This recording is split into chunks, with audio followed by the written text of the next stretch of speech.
მოგესალმებით, მეტრონომის სტუმარია ქართულ-ამერიკული თავისუფლების ალიანსის დამფუძნებელი გიორგი ლაბაძე. გამარჯობა, გიორგი. გამარჯობა. მადლობა მოგზანებისთვის. მადლობა თქვენ.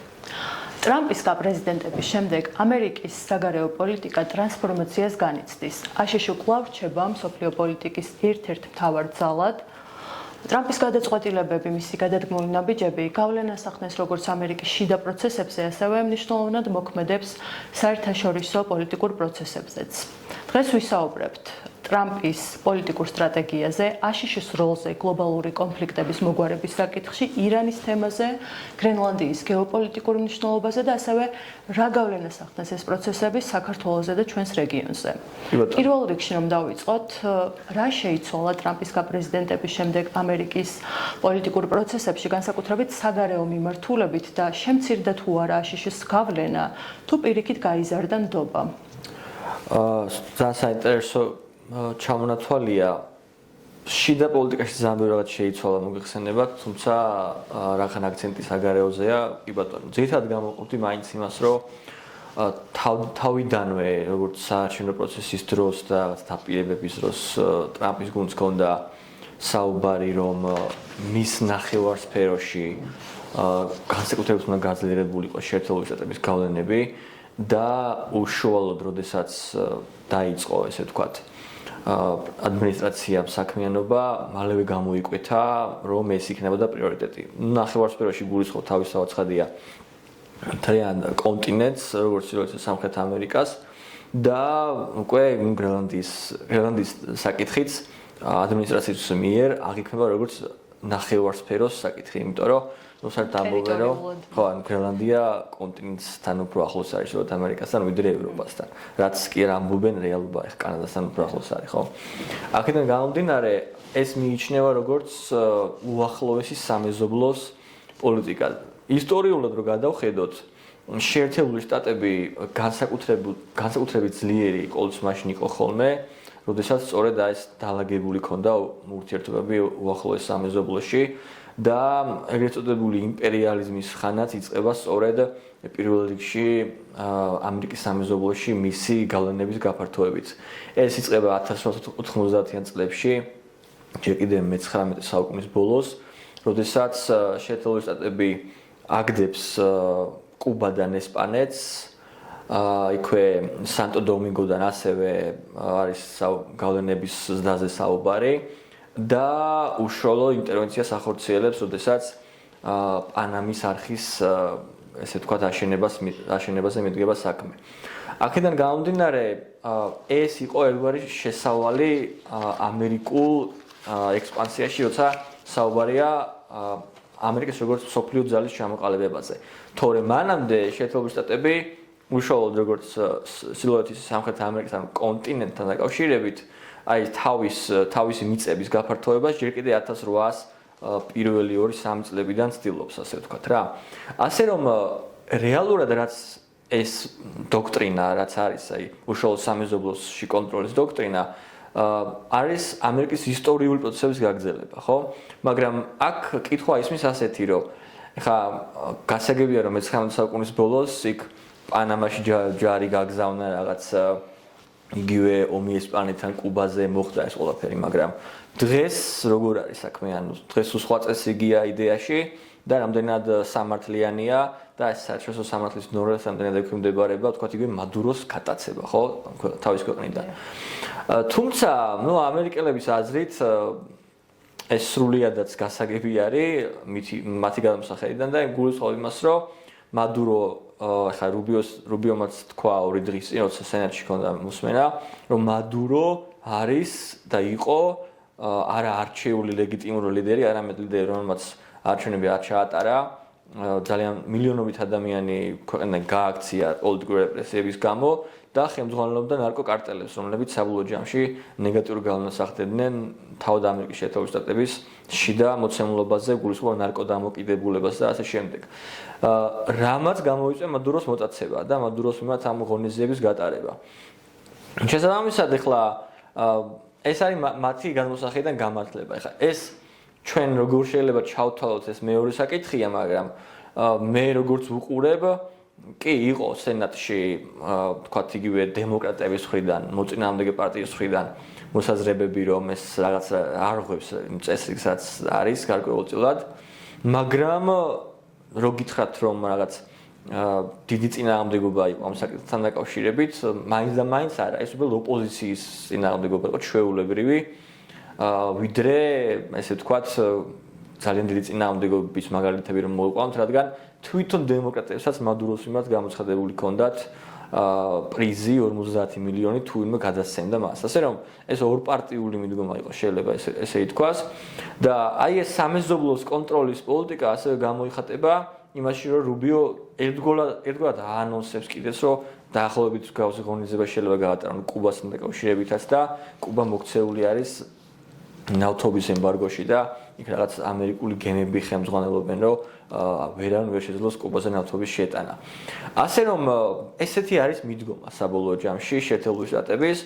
ეს როგორ გავლენას ახდენს საერთაშორისო წესრიგზე, ხო, ეს საინტერესო კითხვა არის და ზოგადად საინტერესო მოცემულობა არის. უბრალოდ დღეის მდგომარეობით ამერიკა არ ყოფილა პირველი სახელმწიფო, რომელმაც ეს რაღაც გარკვეული შეთანხმებები დაარღვია. პირველი სახელმწიფო, ვინც შეთანხმებები დაარღვია, რეალურად იყვნენ ჩინეთი და რუსეთი, როდესაც რუსეთმა ჯერ საქართველოს შემოიჭრა, მერე უკრაინაში შეიჭრა და ჩინეთი იქით სამხრეთ ჩინეთის ზღვაში ეწევა რაღაც კუნძულების შენებლობას და ასე შემდეგ და ასე შემდეგ, რაც რეალურად წინააღმდეგება საერთაშორისო სამართლის პრინციპებს.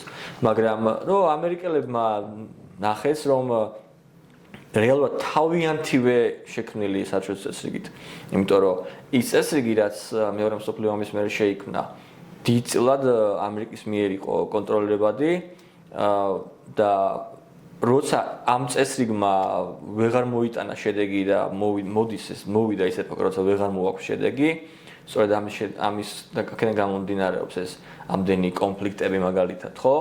ამიტომ ამერიკა გადავიდა ძალის პოლიტიკაზე, რადგან მათი აზრით, ანუ ფიზიკურად სხვა მოცემულობა და არჩევანი ნაკლებად იყო. მე ხა ვიღაც გამართლება რო არ გამოგვივიდეს, საბოლოო ჯამში ეს არის კონკრეტული ამოცანები შეერთებული შტატების, რომელიც ვეღარ მიიღწეოდა ამ შვიდობის და შერიგების გზავნილებით და ამიტომაც გადავიდნენ ძალაზე. ამის თქმა შეიძლება პირდაპირ და იმის იქით ეს სუდია თუ კარგი, ამას უფრო დრო აჩვენებს სპეკულაციას. ირანზეც რომ ვისაუბროთ, რა არის ამერიკის ტრამპის სტრატეგია ირანის მიმართ და რამდენად რეალურია ესკალაციის რისკი? ესკალაციის რისკი არის ძალიან რეალური, მე მგონია რომ მალე იქნება იერიში ირანზე და ირანი წარმოადგენს რეალურად სამი ყველაზე ძირითადი სახელმწიფოდან ერთ-ერთს, რომლებიც ამერიკის საწინააღმდეგოდ მოქმედებენ ევრაზიაში. ჯერ კიდე წინა საუკუნის ბოლოს ბრჟეზინსკის იგრს რო დავეშეხოთ, იქ თავიდანვე ანუ საინტერესო ფორმულირება იყო, რომ ანუ ეკო ევრაზიასთან დაკავშირებით არის ეგ საჭადრაკო დაფა. მან და არის განხილული ევრაზიის კონტინენტის ვინც აკონტროლებს, ის დანარჩენ მსოფლიოდაც უფრო მარტივად დაამყარებს კონტროლს და ევრაზიის კონტროლში ამერიკას ეს და ეს უშლის ხელს. და ანუ ყველაზე ცუდი სცენარი 90-იან წლების ბოლოს ჩანდა, რომ იყო და იქნებოდა ირანის, რუსეთის და ჩინეთის გაერთიანება ამერიკის საწინააღმდეგოდ. ნუ მაშინ ამის დიდი საფრთხე, ძალიან დიდი საფრთხე არ არსებობდა, იმიტომ რომ რუსეთთან დალაგებული ჰქონდა შეერთებულ შტატებს. ჩინეთი ჯერ არ იყო გაძლიერებული და ვერ გაიწევდა ესე ძალიან ამერიკის საწინააღმდეგოდ და ნუ ირანთან ურთიერთობები უჭირდა ამ ორ სახელმწიფოს, ჩინეთს და რუსეთს. მაგრამ ამერიკის დომინირებამ და შემდგომში ერაყში და ავღანეთში შეჭრამ მათ აჩვენა, რომ თუ რაღაც ნაბიჯებს არ გადადგამენ და არ გაერთიანდებიან თავიანთ ინტერესებში, ნუ ამერიკა უფრო მეტ საფრთხეს შეუქმნის ამ მიმართულებით ევრაზიაში კონტროლის მხრივ ამ სამ სახელმწიფოს. და დრო აჩვენა, რომ აუცილებელი იყო მათთვის ამერიკის ასაბალანსებლად გაერთიანება. ასეც მოხდა იმის მიუხედავად, რომ ერთი ისლამური თეოკრატია, მეორე კომუნიზმია და მესამე იბრალებს, რომ მართლმადიდებლური სახელმწიფოა, ამის მიუხედავად ეს სრულიად აბსოლუტურად განცალკევებული იდეოლოგიები გამოვიდნენ ანტიჰეგემონიის პრინციპით და დაუპირისპირდნენ შეერთებულ შტატებს. ეხლა რა უნდა ქნას შეერთებულმა შტატებმა? რა უნდა ექნა, როდესაც ერთის მხრივ ამერიკელი ჯარისკაცების განადგურებით დაკავებულია ირანი, სადაც შეუძლია, ასევე რუსეთის სხვათა შორის და ჩინეთი და ერთ-ერთი გზა, რაც არის, ამათ უნდა დაუპირისპირდეს უკვე ძალით. ძალით თუ დაუპირისპირდა ეს ორი სახელმწიფო რუსეთი და ჩინეთი ბირთვული სახელმწიფოებია. აქედან გამომდინარე ძნელია. დარჩა ირანი, რომელიც ამ სამიდან არის ყველაზე სუსტი, არ აქვს ბირთვული იარაღი და ვიდრე შეუქმნია, რაღაცნაირად უნდა შეიცვალოს რეჟიმი. და იქ გაჩნდეს უკვე ივნისში ამის საფრთხე აირიდეს. კი, ეგ აირიდეს, მაგრამ ეხლა უნდა გაჩნდეს პროამერიკული ძალა, იმიტომ რომ ის მდგომარეობა არის უიმედო. ანუ ირანში ეხლანდელი რეჟიმის გაგრძელების შემთხვევაში არის უიმედო, რომ რაღაცა შეიცვლება.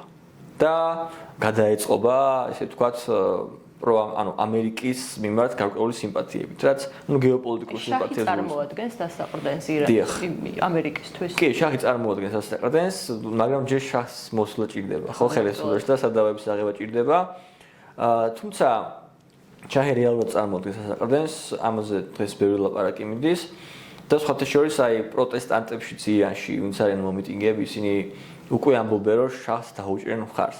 ამიტომ ეს ცვლილება არის ირანულ ოპოზიციაში, იმიტომ რომ აქამდე შაჰის მოწინააღმდეგეები იყვნენ დიდწილად, თუმცა ამაზეც რაღაცა კონსენსუსამდე შეიძლება მივიდნენ ამ მიმართულებით. თუ შეიჭრა ამერიკის შეერთებული შტატები და დაიწყო სამხედრო ოპერაცია ირანში, საკმაოდ რთული იქნება, იმიტომ რომ დიდი სახელმწიფოა და აქვს რესურსი.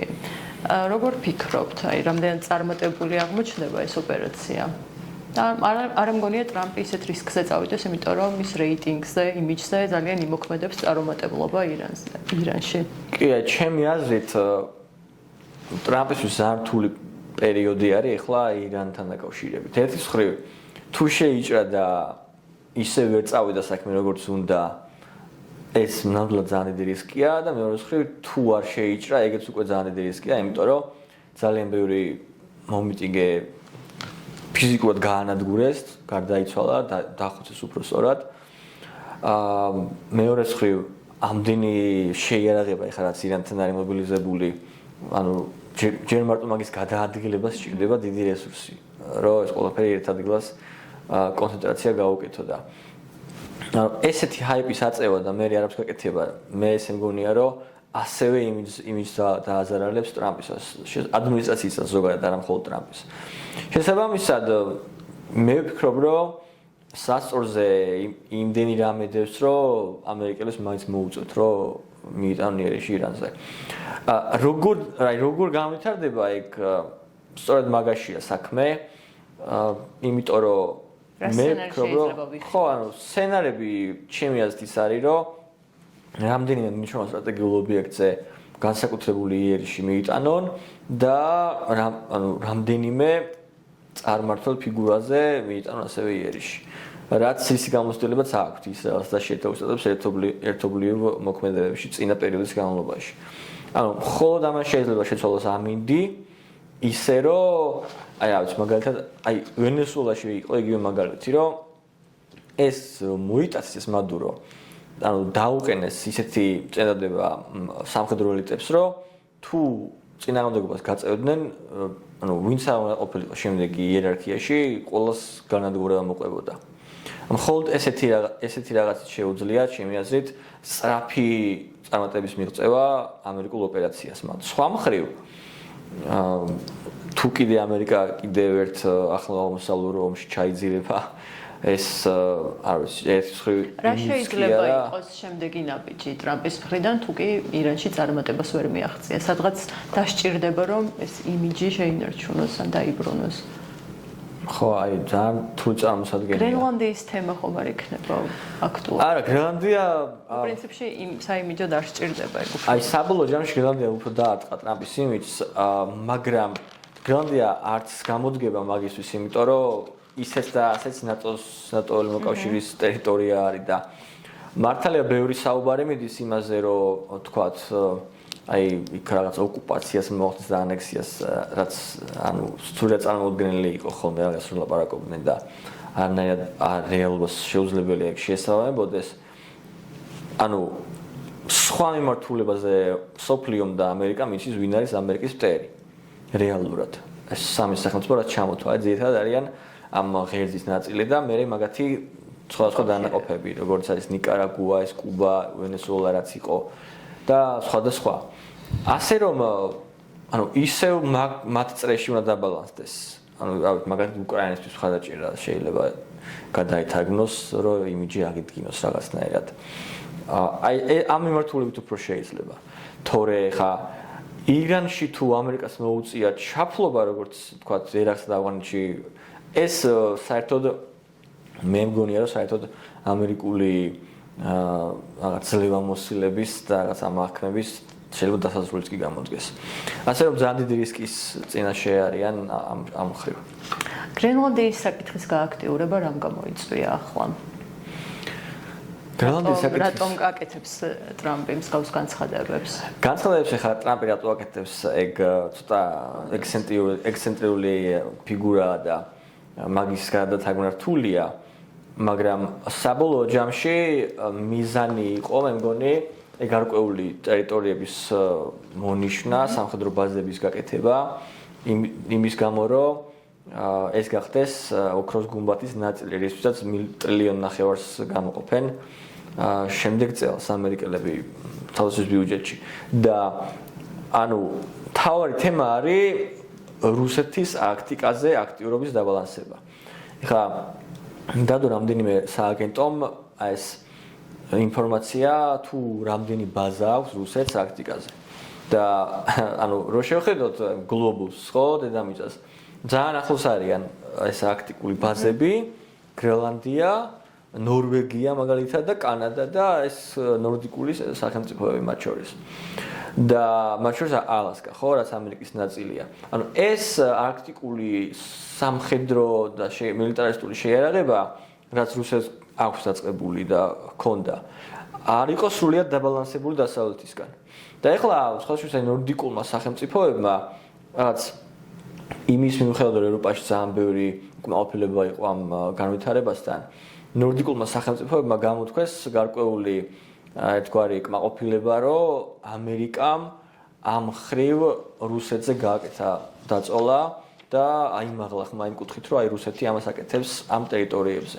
შესაბამისად, ხა ტრამპის რიტორიკა გავიგეთ, რთულ ცოტა ხანი გოზონა გადავდოთ და საქმეში რო გადაითარგმნოს ეს ყველაფერი რეალურად გამოდის სწორედ რუსეთის დაბალანსება აი ამ არქტიკული სამხედრო ბაზების მეშვეობით და როცა ამას ამბობენ ხა ფინეთი და შვედეთი და ნორვეგია, მე მგონი გასაგებია, რომ შეუძლებელია ნატოს საწინააღმდეგოდ იყოს ეს პოზიციები გაჟღერებული. ასე რომ ხო ეს ამ შემთხვევაში ემთხვევა ამერიკის და აი ამ ჩამოთვლილი სახელმწიფოების ინტერესები რუსეთის დაბალანსების მიმართულებით და ნახოთ საბოლოო ჯამში, ну ძირითადი ინტერესი ესაა, ხა იქ ანუ სრულიად შეუსაბამო არის ეს ისა რა ქვია მოლოდინი, რომ ვითომ რაღაცა ჯარს გადაიყვანს.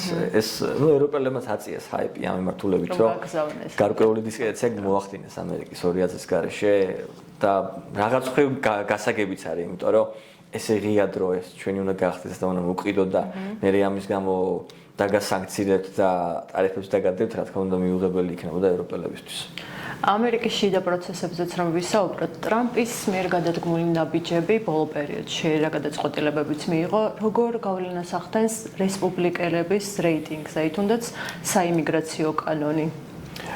ზოგადად საიმიგრაციო პოლიტიკას წინა წლის განმავლობაში, ანუ ახალი მოსული როცა იყვნენ ხელისუფლებაში, საკმაოდ მაღალი პროვალი ჰქონდა, ანუ ამერიკელი მოქალაქეები ეთანხმებოდნენ გარკვეულ დონეზე ამას.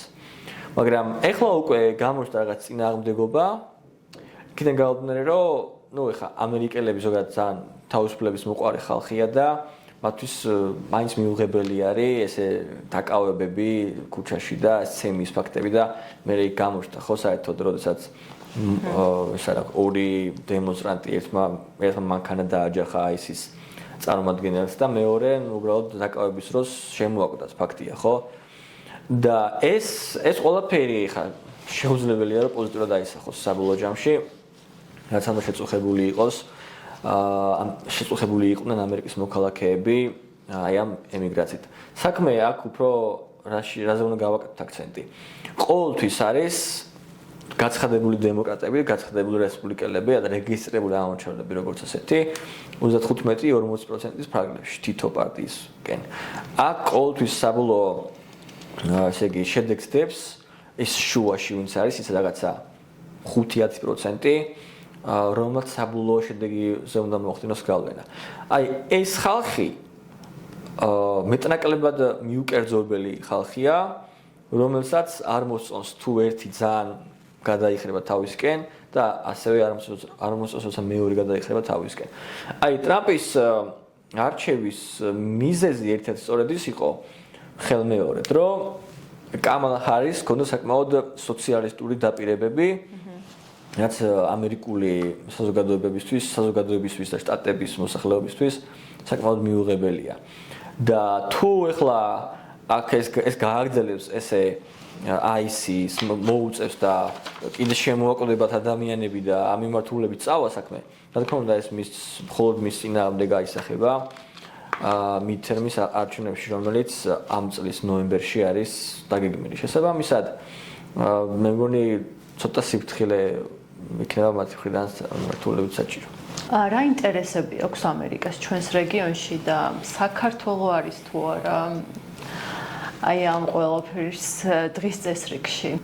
რეალურად ვთქვათ, პოსტსაბჭოთა სახელმწიფოების ლიდერები რო ავიღოთ, მხოლოდ ჩვენს ანუ საქართველოს პრეზიდენტს როგორც ასეთი არ შეხვედრია ტრამპი ამ პერიოდის განმავლობაში. დანარჩენს ყველას შეხვდა. ეს პირველ რიგში ლეგიტიმაციის პრობლემას მიუთითებს და ანუ ეს ცოტა სხვა საუბრის საქმეა, მაგრამ ინტერესს რაც შეეხება ჩემი აზრით ხა არ ვიცი თუ შემოდავება სურს ვინმეს მაგალითად შეიძლება კამათი, მაგრამ აი ბოლო 2 ათწლეულის განმავლობაში მსგავსი მოძრაობები და ცხრები ნამდვილად არ ყოფილა რეგიონში ამერიკის მხრიდან, როგორც ასეთი იქნებოდა ცენტრალური აზია თუ კავკასია. აქ განსაკუთრებული აქცენტი კეთდება ამერიკის მხრიდან აზერბაიჯანზე, იმიტომ რომ ის კასპიის ზღვის ძირითადი ქვეყანა არის ერთ-ერთი და ნავთობის მფლობელი არის და ასევე ლოჯისტიკის კუთხით ძალიან მნიშვნელოვანი არის ცენტრალური აზიიდან ევროპასთან დასაკავშირებლად და მეორე მხრივ აზერბაიჯანის გარდა მთლიანად ცენტრალურ აზიაზე კეთდება აქცენტი იქიდან გამომდინარე რომ რესურსები არის იქ დიდი და როგორც ანუ ტრადიციული რესურსები რაც არის ნავთობი და გაზი, ასევე მეორე მხრივ არის იშვიათი მინერალები, რაც ძალიან აინტერესებთ ეხლანდელ ტექნოლოგიურ სახელმწიფოებს. შესაბამისად, ეს ზრდა ინტერესის ამ რეგიონების არის ძალიან ბუნებრივი. და ამ პროცესში სწორედ იქნებოდა აი საქართველოს ჩართულობა ძალიან საინტერესო, იმიტომ რომ ამ ყველაფერს სჭირდება მიწოდება. და სწორედ ამ მიწოდების პროცესში შეიძლებოდა ჩვენარი სატრანზიტო სახელმწიფო, რომელსაც აქვს უკვე ეს გამოცდილება ტრადიცია, ხო, 20-30 წლიანი ტრადიცია ტრანზიტის, რომ კიდევ უფრო გაეუმჯობესებინა ლოჯისტიკური ცენტრები, ჯაჭვები, რკინიგზა ინფრასტრუქტურა, მაგრამ საბოლოო ჯამში ამ ყველაფერს ჩვენ ცოტა ნაკლებად ვხედავთ დღეს. მეტიც საუბარი არის იმაზე, რომ სწორედ ეს ტრამპის მარშრუტი, რომელიც სომხეთ აზერბაიჯანზე გადის და მე თურქეთში ერდება, სწორედ ალტერნატივა შეიძლება იყოს ქართული საქართველოზე გამავალი სატრანზიტო გზის, მათ შორის, ну, პრინციპში ეს ენერგოგზა რაც არის ეს ბაქო-თბილისი, ჯეიჰანი და ერზრუმი, ესენი ძალიან მნიშვნელოვანი არტერიებია და ეს დარჩება, მაგრამ აი უშუალოდ სატრანსპორტოს რაც შეეხება, ამ ხრივ უფრო მეტად ალტერნატივაზეა ლაპარაკი, ვიდრე საქართველოში გააქტიურებაზე ამ ყველაფრის. მაინც ამას შევთვლით როგორც შესაძლებლობა დღეს და არა ნაკლად, იმიტომ რომ თუ რეგიონით ინტერესი გაიზარდა, ეს გაზრდის ტვირთებსაც საბოლოო ჯამში, რომელიც მხოლოდ ჩვენ სამხრეთში ვერ გაევლის. აქაც მოუწევს იმ ტვირთებს გადმო. ჩვენ რამდენად გამოვიყენებთ შესაძლებლობას ეგ არის. ხო, შეიძლება ჩვენს უნებლიეთ ჩვენს გამოგვადგეს, თორე რო გითხრათ ახლა ვინმე ამაზე ძალიან ბევრს მუშაობს, ეს ასე არ არის. და ამერიკელები ახლა ცდილობენ ჩვენი მიმართულებით, რომ რაღაცნაირად ტრამპის მარშრუტზე, ხო შუას გუშინ წინ იყო ეს კონგრესის სტაფერების ვიზიტი საქართველოში და მანდაც ერთ-ერთი დასმული საკითხი იყო სწორედ ეს რაღაცად მიერთება საქართველოსი ტრამპის მარშრუტზე. ასე რომ ეს არის ახლა ძირითადი საინტერესო ობიექტი, ესე რომ ვთქვათ, ამერიკელების გადმოსახედიდან და მე ვფიქრობ, რომ ძალიან საინტერესო რამე არის თუ ამას გონივრულად მიუდგებიან ადამიანები. ძალიან დიდი მადლობა გიორგი საინტერესო ანალიზისთვის. პირიქით. მედია ჩვენს მოხვდებით ამერიკის ინტერესში. ნახოთ.